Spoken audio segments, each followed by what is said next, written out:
Nou, kom ons maak die Bybel oop, hier by Efesiërs 6.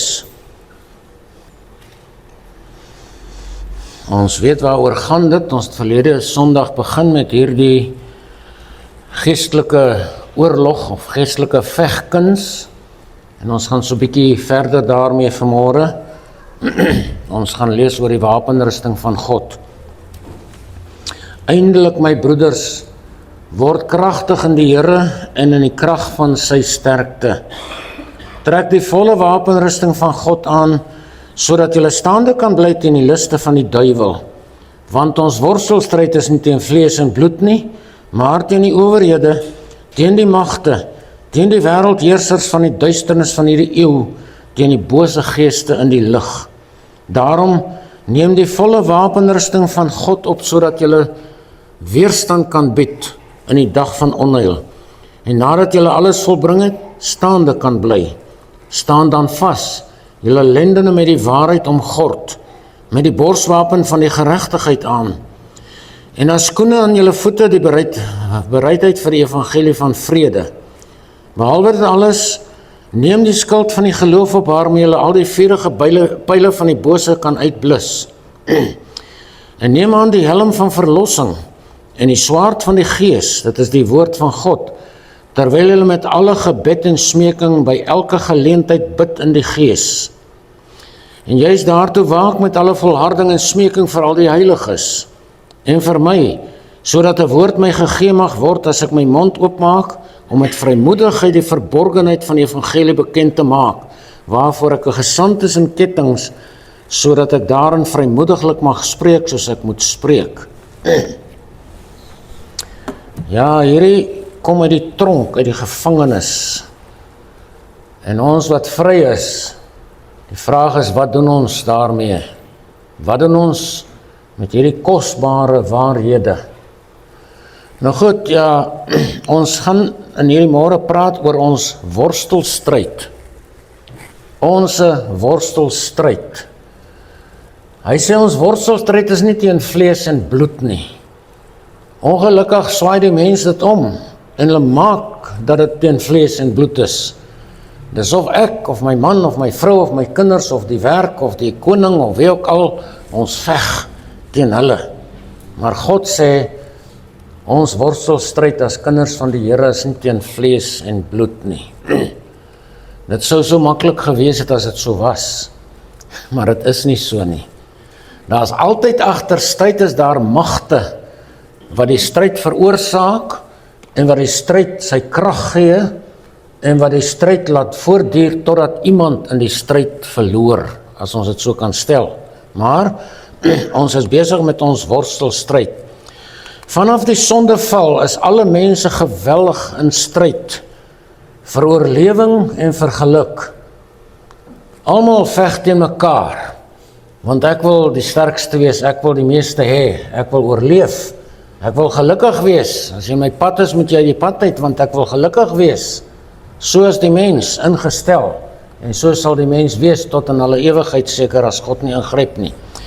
So, almal weet nie dat ons in hierdie stryd betrokke is nie, en daarom sien mense net mekaar.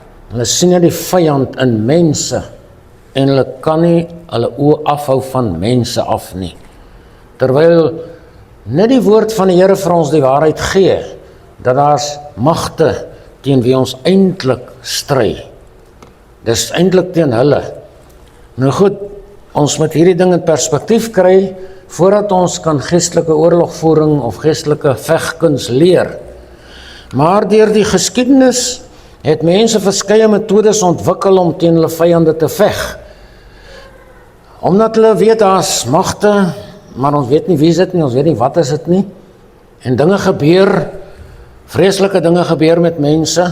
Ek kyk dikwels daarna, ek het baie daarmee te doen ook in die praktyk, waar verskriklike dinge met mense gebeur.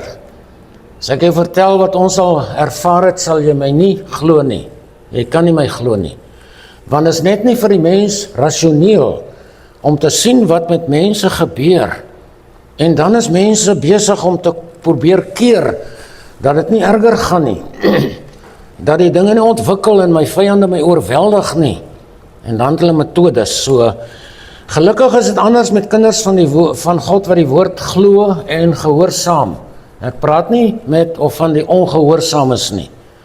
Vir die kind van God wat met die Heilige Gees vervul is, wat die woord van God glo en wat die woord van God gehoorsaam, is dit 'n hele ander dimensie.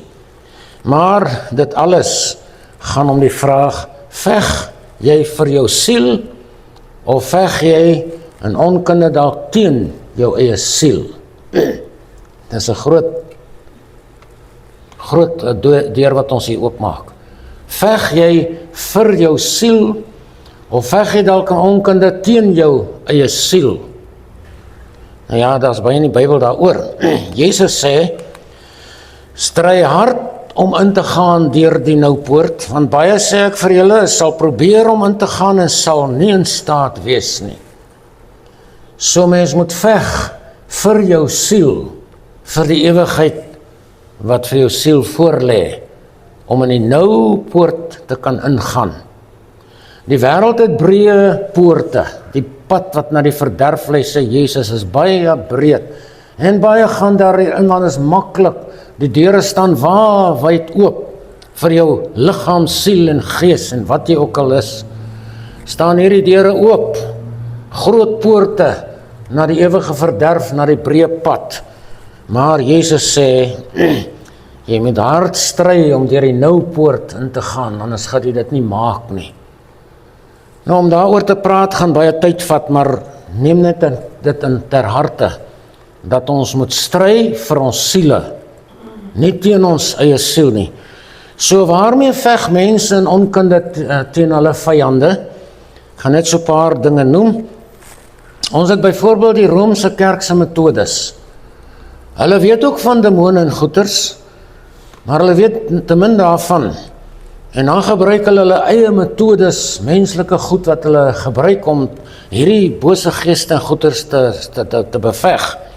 In die eerste plek, hulle het kruise.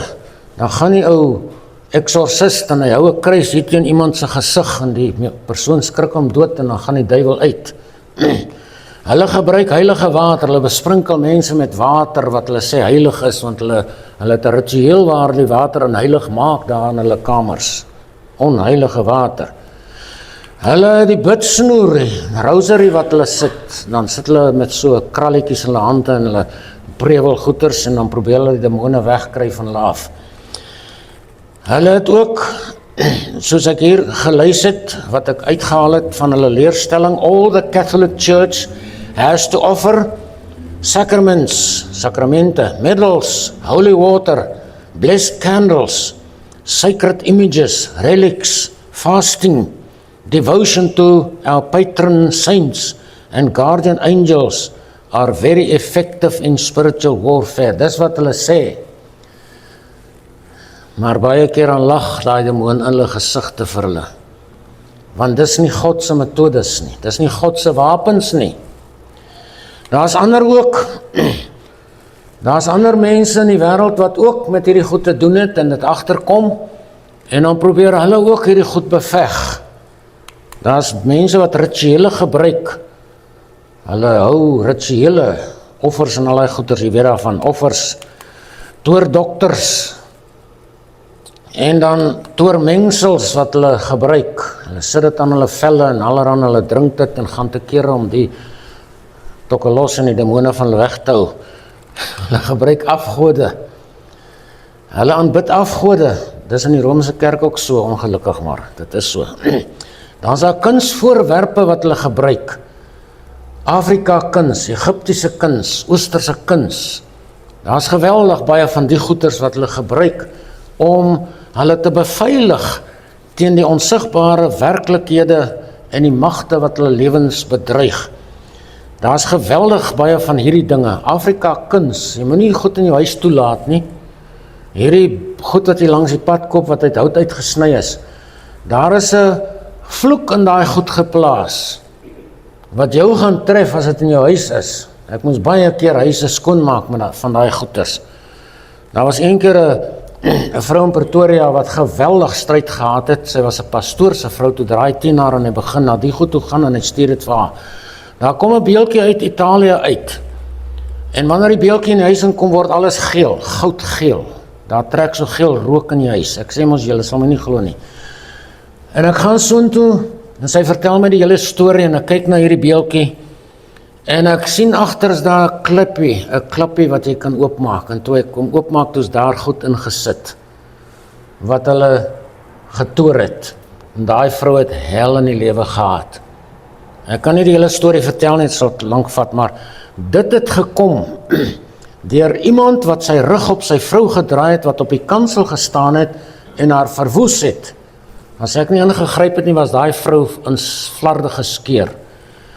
Maar goed, dis kunsvoorwerpe, Egiptiese kuns, hierdie groot goed wat soos krokodille en goed lyk. Ek dink ek het al 'n verhaal vertel van daar in Potchefstroom waar ek een keer was. Mense het my laat kom, want hulle was skatryk mense met 'n geweldige vooruitstrewende besighede.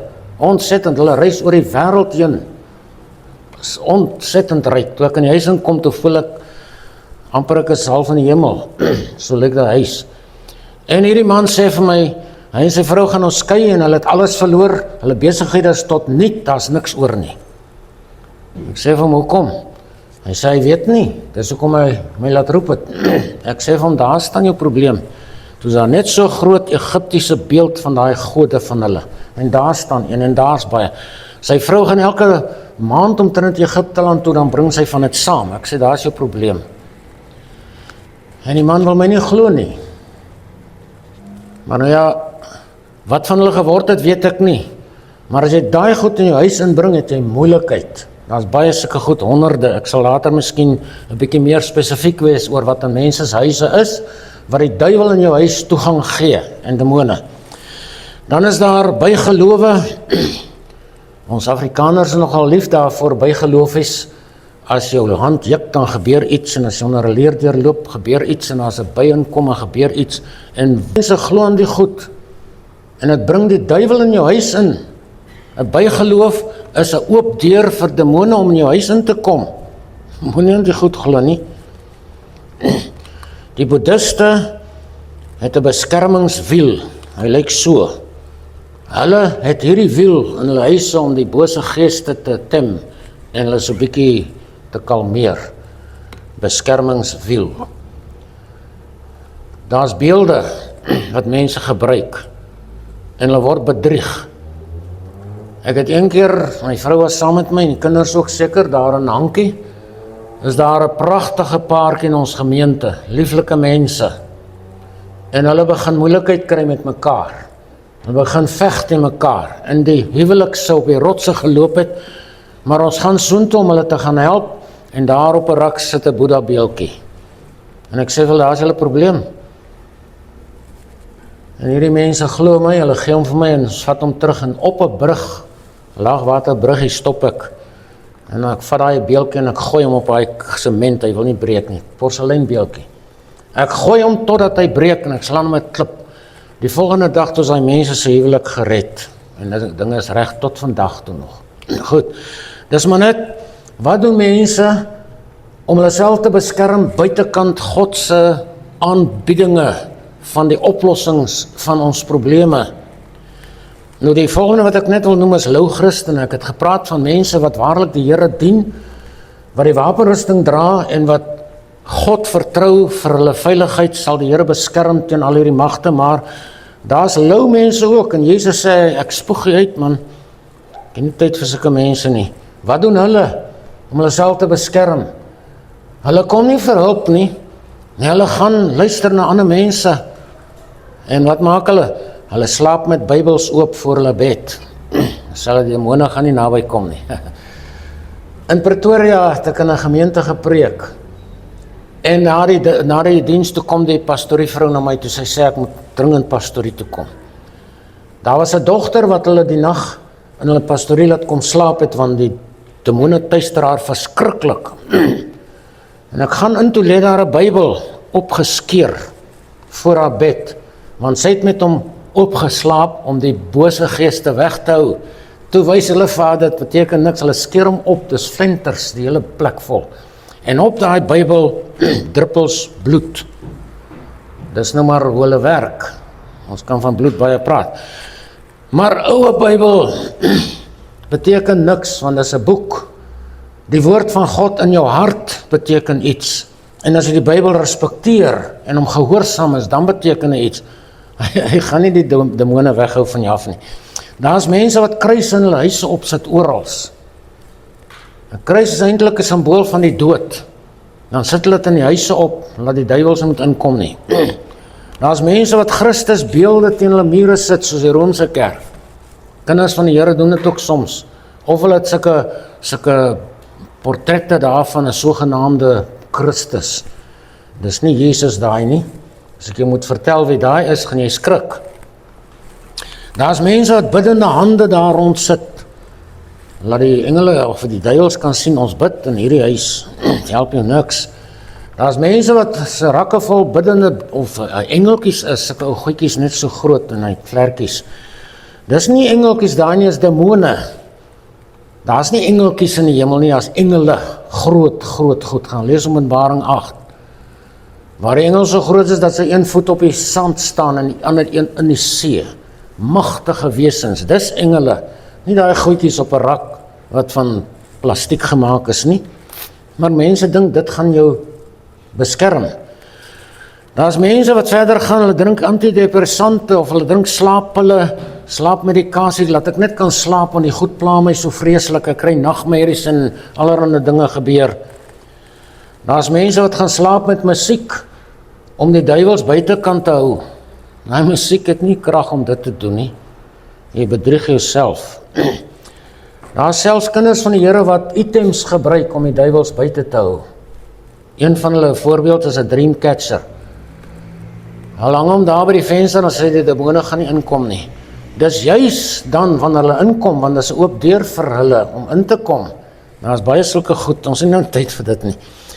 Maar ons het 'n geestelike stryd, en dis waaroor ek vanmôre met u wil praat. Geesvervulde kinders van God se lewe is ook vol stryd, altyd. Daar's verskillende maniere hoe die stryd verloop in 'n mens se lewe, baie maniere. Here sê, geliefdes, en hierna moet ons oplet, terwyl ek alle ywer aanwend om aan julle oor ons gemeenskaplike saligheid te skrywe, gemeente, het ek die noodsaaklikheid gevoel om julle deur my skrywe te vermaan om kragtig te stry vir die geloof wat eenmaal aan die heiliges oorgelewer is. Ons is veronderstel om vanmôre te sit en te veg vir ons oortuiging, vir ons geloof, vir die kerk van Christus. Dit moet jy in gebed doen, en dit moet jy gedurig in jou hart doen.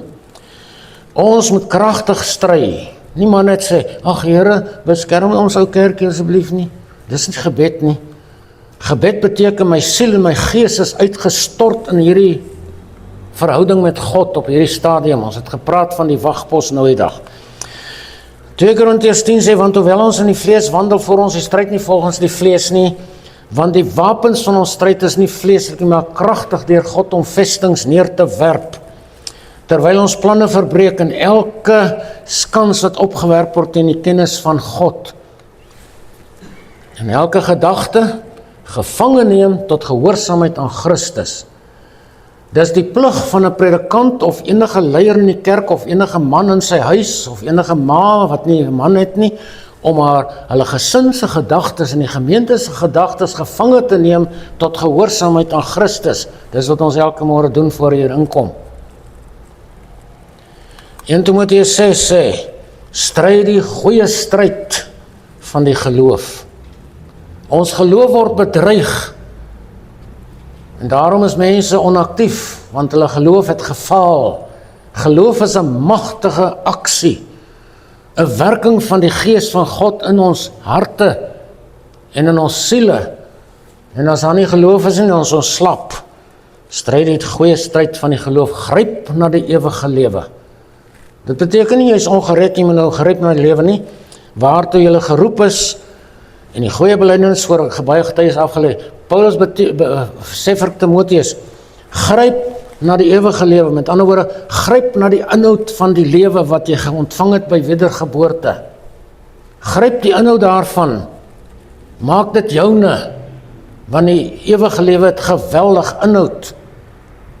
En dis nie maar net 'n dingetjie wat jy kry as jy weer gebore word nie. Wat is die ewige lewe? Dis nie iets nie, is iemand. In Johannes 5 vers 20 sê Jesus, hy is die waaragtige God en hy is die ewige lewe. Hoe kry ons die ewige lewensinhoud? Deur Jesus Christus te leer ken en die woord van God te leer ken. Goed, die vraag is nou, waarom praat ek met u oor hierdie dinge? Stel jy belang daarin? Is dit nodig? Waarom praat ek oor hierdie dinge met die gemeente?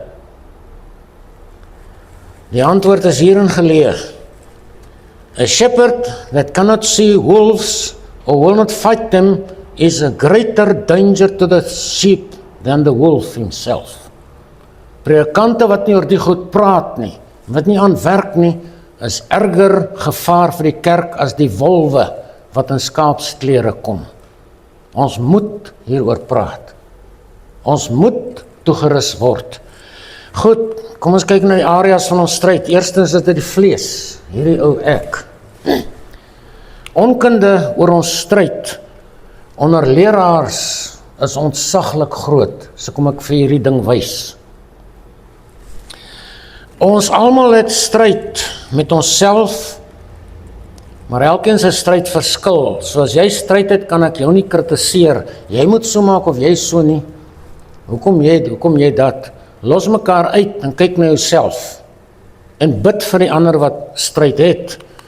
Die mees intense stryd is die van die vlees. Ons het nie so 'n groot stryd met die duiwel as wat ons met onsself het nie. Klaar. Nie een van die wat hier sit het al die duiwel gesien nie. Nie een nie. Hy is daar besig met groot dinge by die groot mense in die wêreld.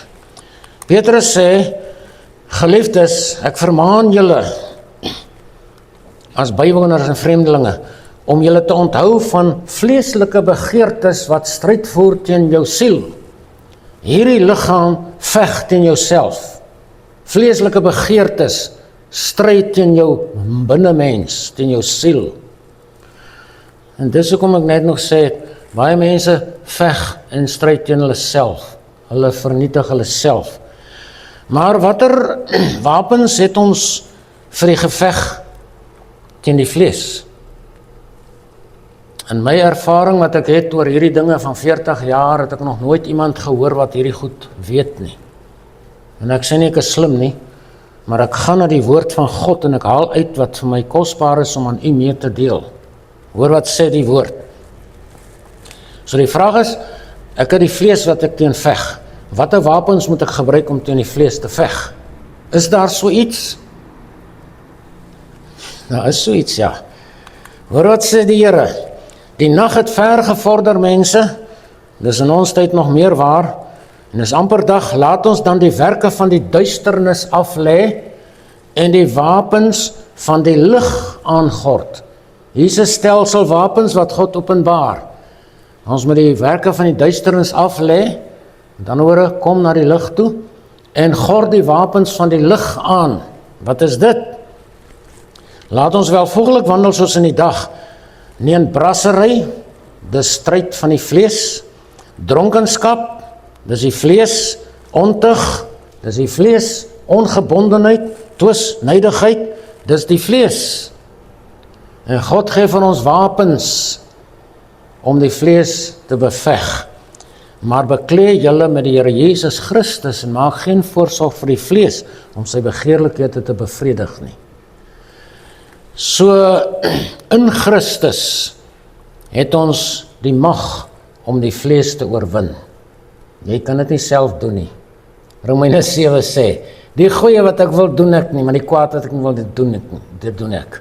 En hy sê dit 2 keer. En hy sê 2 keer, hoekom doen ek dit? Want die woon iets in my vlees. Die vlees stryd in die gees, sê Galasiërs 5. Hulle stryd teen mekaar. So ons het 'n geweldige stryd met onsself. En wat doen die vlees op die einde? Ons gaan hom inspit en dan is dit verby. Dan gaan die werklike ek hier uitklim. En wat gaan van my word as die vlees my lewe beheer het? Jakobus sê, waar vandaan kom oorlog en vegtery onder julle? Mense, kom alleen hier vandaan van julle welleste wat in julle lede stryd voer nie in die vlees. Dis waar ons probleem lê, in onsself. Ons veg teen mekaar, want die vlees word gesien, en die vlees is prakties sigbaar en leefbaar, en daarom veg ons met die vlees teen mekaar, en teen onsself op die einde. Romeine 7 sê wat ek nou genoem het, ek verlustig my in die wet van God na die innerlike mens, maar ek sien 'n ander wet in my lede wat stryd voer teen die wet van my gemoed, en my gevange neem onder die wet van die sonde wat in my lewe is. Dis alles met die vlees te doen, hè? Alles met die vlees te doen. So Paulus sê, hier's 'n wet, hier's 2 wette in my. Die een stry teen die wet van God, hier binnekant in my gees, die ander stry teen die wet van die sonde. Nou sê Hebreërs vir ons, hoe moet ons wen teen die vlees? Hebreërs 12 vers 4, julle het nog nie ten bloede toe weerstand gebied en hulle stryd teen die sonde nie, want die sonde vind aanleiding in die vlees, sê die Paulus. Die sonde kry sy krag in die vlees. So ons het 'n probleem met onsself, of jy dit wil erken of nie, en of in 'n tyd sal jy dit uitvind. Die werke van die vlees ontstaan in sekere dinge, op sekere plekke. En dis hier waar ons die wapenrusting van die lig moet aantrek. Die hart hierbo, daar ontstaan die werke van die vlees. As my hart nie reg is nie, kan niks reg wees nie. Die gesindhede hier binnekant, dis wat die vlees geweldige krag gee, is my gesindheid, positief of negatief. Ek kies, ek besluit. My houdings, die gesindheid ontstaan in die hart, en dit loop uit in my praktiese optrede in houdings. 'n houding is 'n gesindheid wat gevorder het. En as hy ver genoeg gevorder het, dan word hy 'n praktiese funksie in my verhoudings. Gesindhede, houdings en verhoudings. En dit is waar al die stryd in verhoudings plaasvind en kom. Dit ontstaan ook in hoogmoed, in rebellie, in begeerlikhede. Die Here sê ons moet ons onthou van die begeerlikhede van die vlees, wat stryd voer teen die siel, né, sê Petrus. Romeine 8 sê, wat die vlees bedink is die dood, maar wat die gees bedink is lewe en vrede, omdat wat die vlees bedink vyandskap teen God is. Wat 'n openbaring. Hierdie mens hier is 'n vyand van God, as hy nie onderworpe is aan die Heilige Gees en aan die bloed van die lam nie. Want het onderwerp hom nie aan die wet van God nie, want dit kan ook nie. Dit kan nie. Nou wat nou? Die enigste manier is, die vlees moet sterf. Ek moet hom doodmaak. Ek moet myself kruisig. En die self hier is die vlees. Ek moet my vlees kruisig, met ander woorde, ek moet hom met alle mag, moet ek hom onderdruk en beveg. Soos Paulus sê, julle het nog nie ten bloede toe weerstand gebied en julle stryd teen die sonde nie. Dis waar dit moet kom. Nie ophou hier as ek vanaand gebid het, Here, ek kan nie regkom nie, help my asseblief. Sulke gebede werk nie, mense. Dit werk net nie. God sê jy moet hom in gees en in waarheid aanbid, met krag. So, maar as ons oorwin, wat sê die Bybel? Die vrug van die gees, nie van die vlees nie. Dit kom later daar in die teks. Die vrug van die gees is liefde, blydskap, vrede, lankmoedigheid, vriendelikheid, goedheid, getrouheid, sagmoedigheid, selfbeheersing. Dan sê hy, teen sulke dinge is die wet nie. Die wet kan jou niks maak as jy in die gees wandel nie. Daarom sê hy verder, wandel deur die gees. Dan sal hulle nooit die begeerlikhede van die vlees volbring nie. Dis Galasiërs 5. So, ons het 'n stryd. Nou ons voer hierdie stryd volgens ons insig en volgens ons oortuigings en ons geloof en volgens die wil, die mate van die wil van God wat ek toelaat om my lewe te bestuur en te beheer. Die tweede vyand is die vyandige wêreld. Jesus het ons dringend teen die wêreld gewaarsku. Hy het ons ernstig gewaarsku. En nie net hy nie, Johannes en Paulus en almal. Die wêreld is 'n koninkryk wat in elke afdeling teen die koninkryk van God veg. Praat van elke afdeling, dis wat Efesiërs 6 sê. Ons worstelstryd is teen die owerhede, teen die magte, teen die wêreldheersers van die duisternis van hierdie eeu.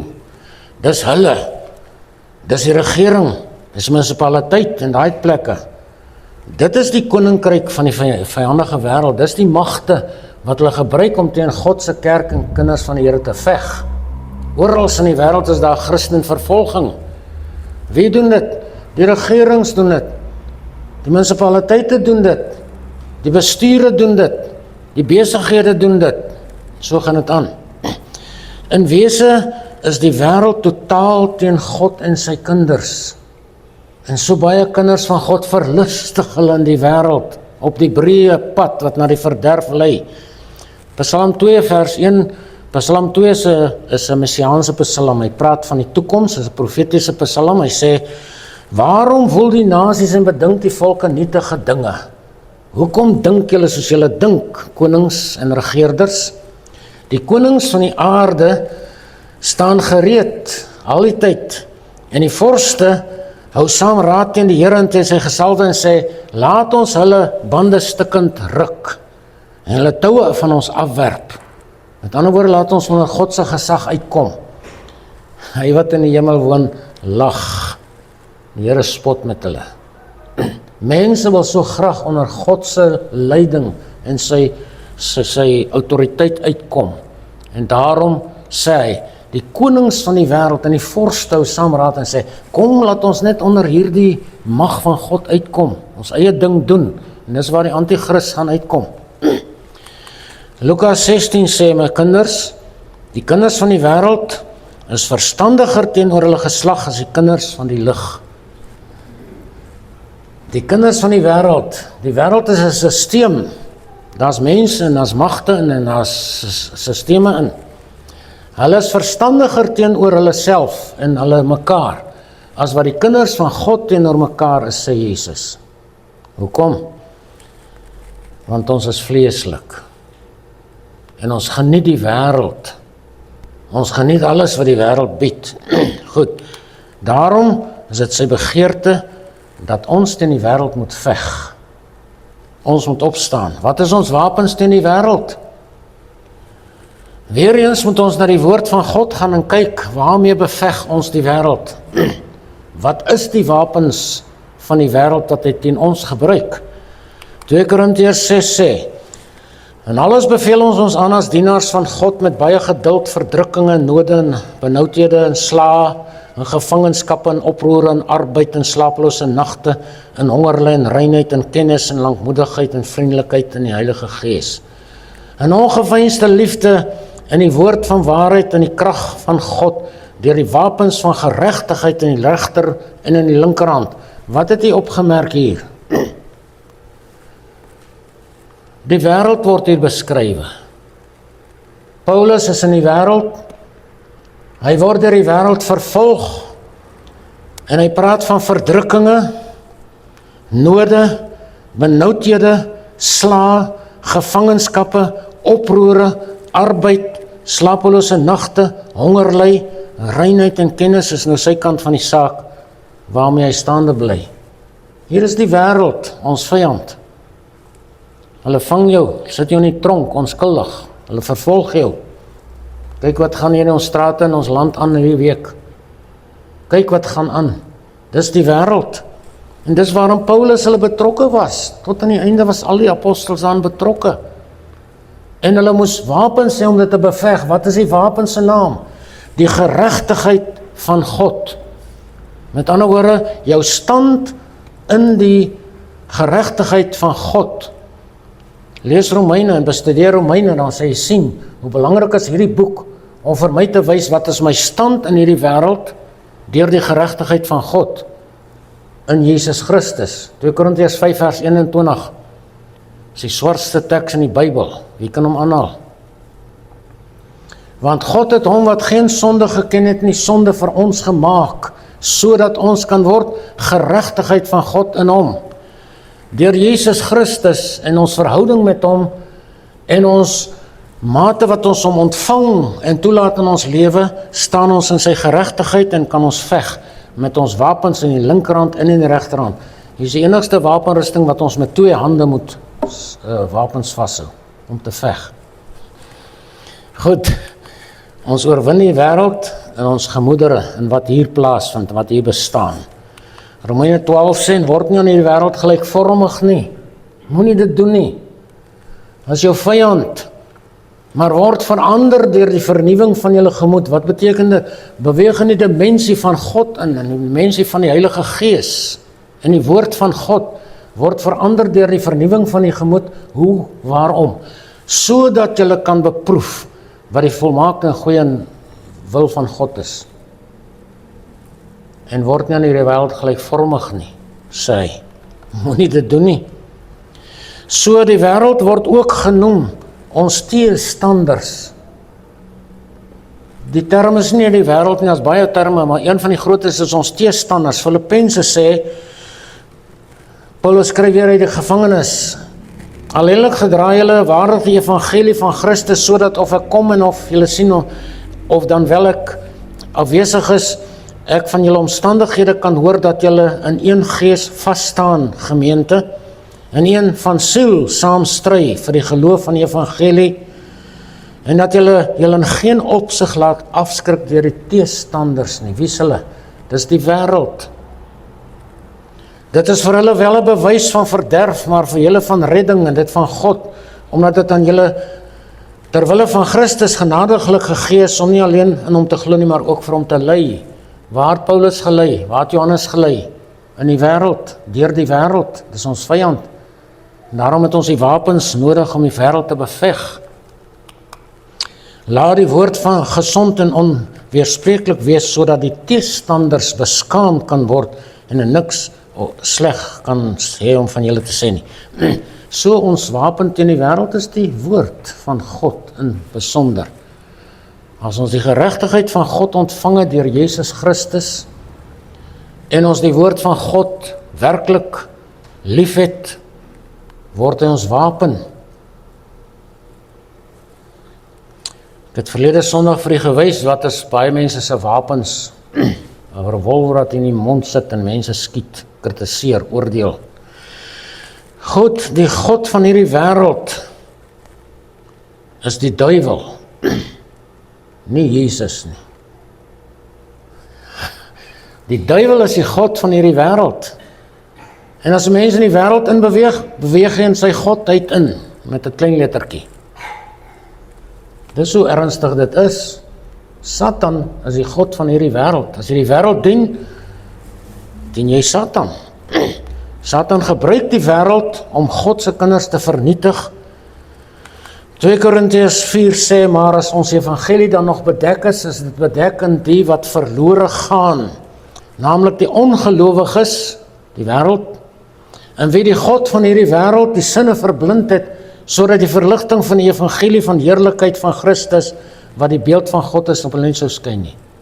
Satan doen alles om mense se sinne te verblind, sodat in hierdie wêreld waarvan hy die God is en die evangelie indring deur prediking en die woord van God en die Heilige Gees, dat die mense dit nie sal hoor en aanvaar nie.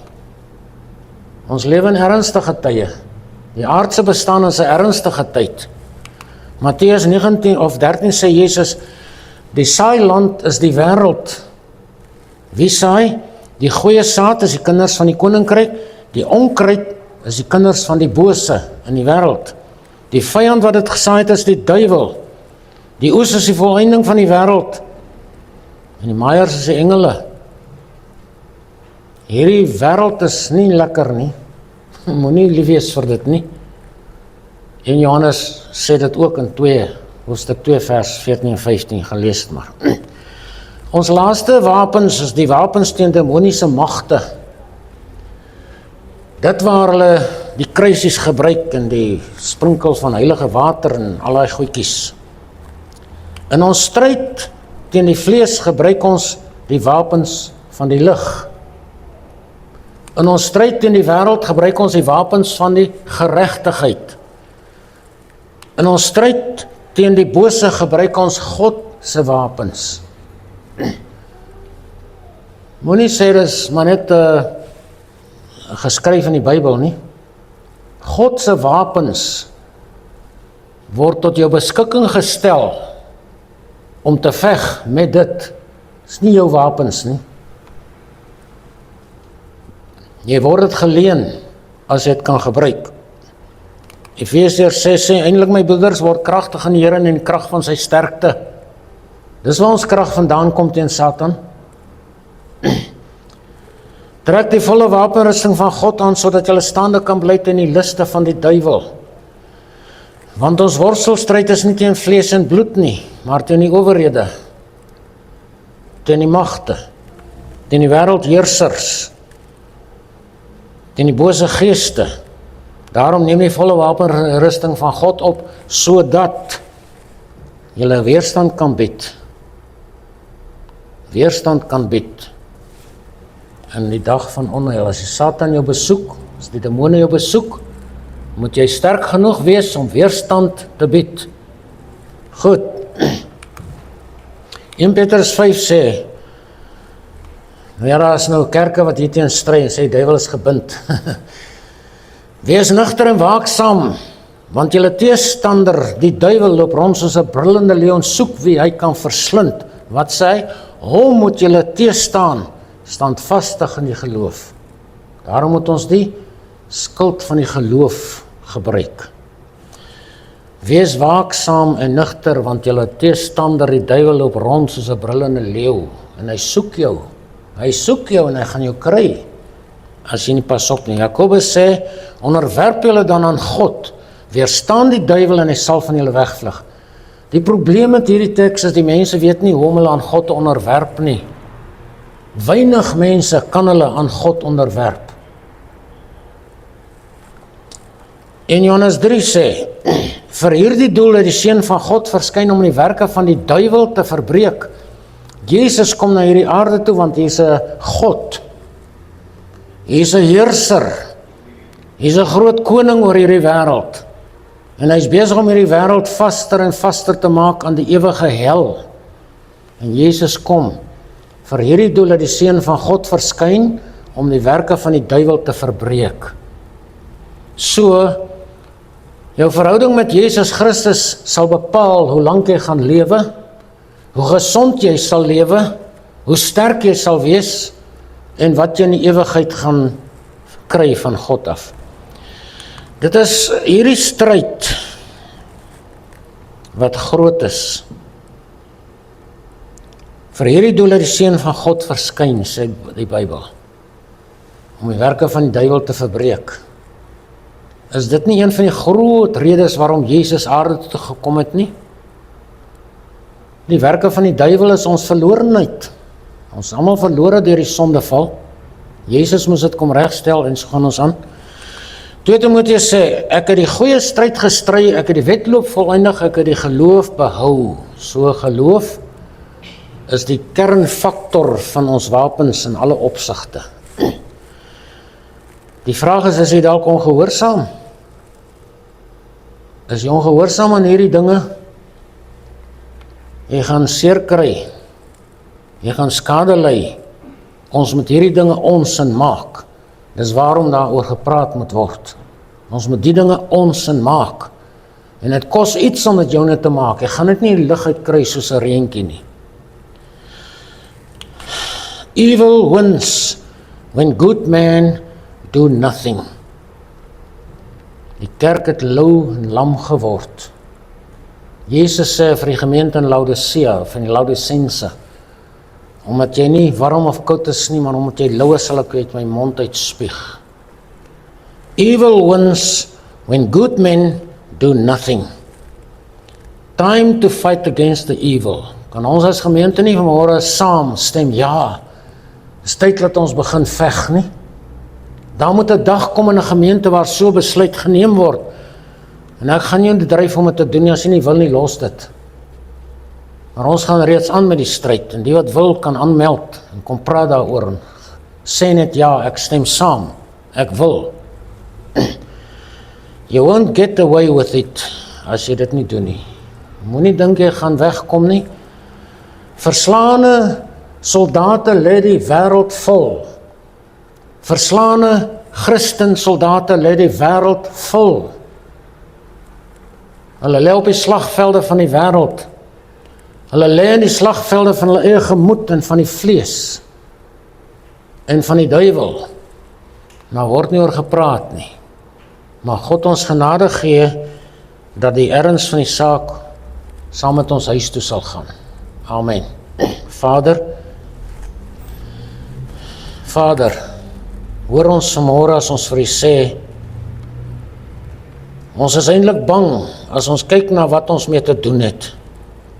Maar dan sien ons die wonder van Jesus Christus wat na hierdie wêreld toe gekom het om die werke van die duiwel te verbreek wat ons nie kan doen nie. Maar in Christus en deur Christus Jesus het ons krag. Het ons die oorwinning in U naam. Help ons dat U naam nie by ons verbygaan en eendag wanneer ons sê, Here, ons het in U naam duiwels uitgedrywe, in U naam het ons geprofeteer, in U naam het ons wonderwerke gedoen, dat Hy dalk nie sal sê, ek het jou nie geken nie, gaan weg van my. Verhoed asseblief, o God, dat hier iemand sit vanmôre, wat daardie woorde sal moet hoor, of wat iemand sit vanmôre wat die hemel gaan mis, omdat die wêreld te aantreklik was, omdat die vlees se krag te groot was vir hulle, omdat die duiwel hulle oorwin het. Ons weier dit en ons hou die skuld van die geloof op teen elke vuurige pyl wat teen ons gemeentelede en hulle gesinne afgevuur word, teen elke vuurige pyl wat teen ons gemeente afgevuur word, en ons proklameer oorwinning in die naam van Jesus hieroor. Amen.